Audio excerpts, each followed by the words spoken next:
Hey guys, as I'm about ready to go take my bath and go to my bed, I'm strolling on Instagram and I saw this young lady. I am going to post, I think I'll pin the post from Instagram. I'll pin it down here so you guys can see in the comment section. And then you guys can do your own research and everything. It's just fascinating what's going on in this world between AI and DNA and secretion, witchcraft and everything. You got to be careful out here. You know, things are just not what they seem. Like, I just want to talk about this for a little bit, you know? It's just, like I said, I saw the lady. It's so much to talk about. I hope I don't forget. Listen. So the lady, what she does, right? Again, I'm gonna pin the post down here so you guys can go and do some more research. But I got so much to talk about. What she does, what this artist does, right? You know when somebody throw away their cigarettes or gum, chewing gum, on the floor, she picks it up and she makes art out of it. She collects your DNA and she posts it, and she matches the face as much as possible as what she think the person is supposed to look like. That is, I don't know about you guys, but that is pretty scary. Listen, I like computer just as much as the next technology, just as the next person, but I think sometimes it goes way too far. That brought to my attention to like even spitting on the ground and different things like that. You really just got to be careful with what your secretion that you leaving behind, you know. Take that in mind when you chewing your gum and you just spitting it out or whatever, and you just garden it. Just be careful, because we're living in a very different time right now. This lady, what process? You know, everybody got a gift, so that's her gift, to take your DNA and turn it into whatever she wants to turn into, and research your face and put it up in a museum. That is mind blowing. Anyway. So that's one thing. That is so very interesting. The other thing is, yesterday I had a client, right? Actually, it was three of them. So I was driving them around. I was in Long Island. Listen, they were in the back of my car popping, I don't know, edibles? So I asked them, what's that? I keep hearing about this edible thing. I don't know. The most I ever did was marijuana and liquor.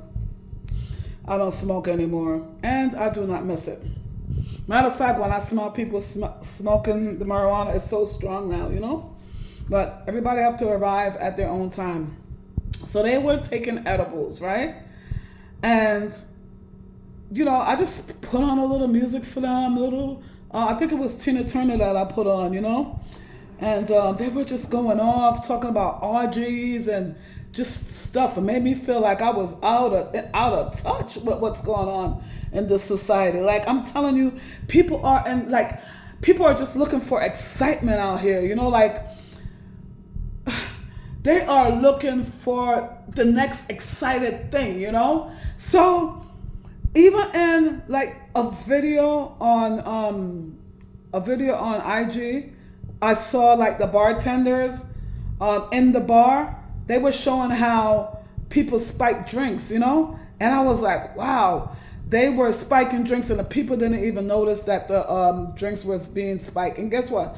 I hear a lot of people say that sometimes the bartender do things like, and you could pay them to do things. It's like, if you don't have morals and stuff, you're gonna do whatever it is to make money.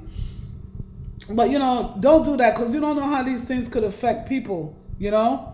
So yeah, like it was just so fascinating how they were spiking the drinks and everything. And now I see this lady, she's doing the DNA, taking your saliva and stuff and doing whatever they want to do with it. Like, wow, I'm just like, wow, you know? So the people in the back of my car yesterday, they were talking about going to orgy and doing stuff, and it was two men and one lady. It's like being a fly on the wall, listening to these people conversation. Every now and then I got in and just asked questions, but it was just like, wow, I'm like, what does this edible feels like that you're taking? Is it like something like ecstasy? I just never wanted to take these things because I like to have my own mind. Bad enough, sometime when you're taking marijuana, you get the marijuana trip. It trips you out. And then they got all this purple haze and all these other ones. Like, it's too much. It's too much. I just want regular something. You feel me? That's why I stopped smoking. Thank you, God, for delivering me. But yeah, I was like, what does this edible feels like? They was like, oh, it just feel like an alcoholic buzz. I was like, oh, okay. It's like, you want one? I said, no, thank you. But it just brings me to tell you guys to be careful with the kids and the candy, because everything is all mixed up out here these days, and everybody think it's like a fun to just do all these pranks and everything, and they don't know how these drugs is going to affect you.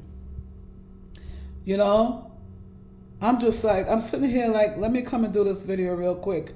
Have you guys ever took edible? Is this something that you guys do all the time? And let me tell you something. Class has nothing to do with it, with the drugs. Class has nothing to do with it. The other day I was in Rye, New York, and Rye, New York is a bougie area. So is Long Island. And same thing, I was driving these people to the country club, and they were taking edibles. And I was like, what is that? What is edibles, Yeah, call me old-fashioned. I'm glad to be old-fashioned, honey, because all this stuff going on, it's too much, Like, people think that you can't go out and have fun without, just like in your sober mind, People think you have to be high to have fun. That's just like you wearing a mask. It's not your real self.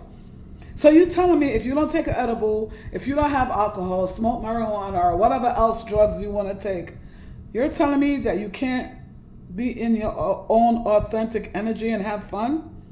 Nah. I'm so glad that now, the blinders, the rose-colored glasses have been removed. I can see everything so clearly. I'm not judging or anything, but all I gotta say is people out here are looking for excitement after excitement after excitement. The lady, it was the lady and the two guys, and apparently she was with one of the guy, but I don't know if the guys are gay and she's just in the middle or what. But the conversation was just so much. I stood quiet and I was just listening because it was just a lot. It was a lot. It's like almost like playing games, and she's the fun. You know what I mean? Whatever. Being used as an object. So now they talked about this place. What is it? The name of the place? Damn, I wasn't interested. That's why I can't remember the name of the place.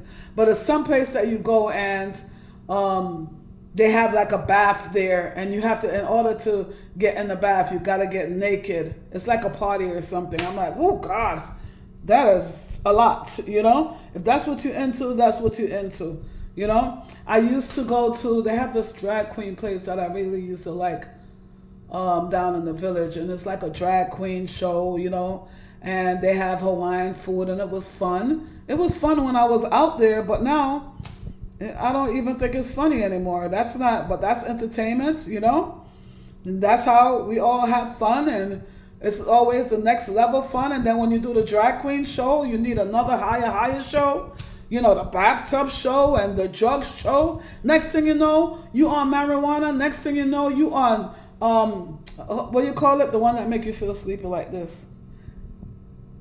Heroin. That's the worst drugs to be on. You fall and you can't get up. Make sure whatever you guys is doing, you could get back up. Don't take things to the extreme. Hopefully one day your eyes will be open and you don't need all of this stuff, because it's just leading to other addictions. But yeah, that's why I came here to talk to you guys today. It's like, oh my God, it's a lot going on in this world. And then, the sad thing about it is, guys, half these people are driving high as a kite. Most of these people walking out here is as high as a kite. They just checked out because they need to be checked out. They can't deal with society. You know what I mean? You got to deal with your pain. You got to deal with your pain. Tap back into yourself and deal with your pain. Deal with real life. Real life is going on right here. You got to learn how to deal with it. So in order to deal with real life, you meditate. You deal with what you have to deal with. You talk to God. You exercise, you do hobbies, you do different things. You want to be your higher self, not your lower self. Drugs is your lower self, low vibrational stuff. You're not really truly happy. You know? I just wanted to come here and talk to you guys. I am not judging. I'm just telling you guys, I was there. I was once lost, but now I'm found. Thank you, God. You know? It's too much. Like, especially with the holiday season coming up. It's just a lot. You know, people got to check back in. Check back into reality, man. All right? I got to go. Leave me a comment or two.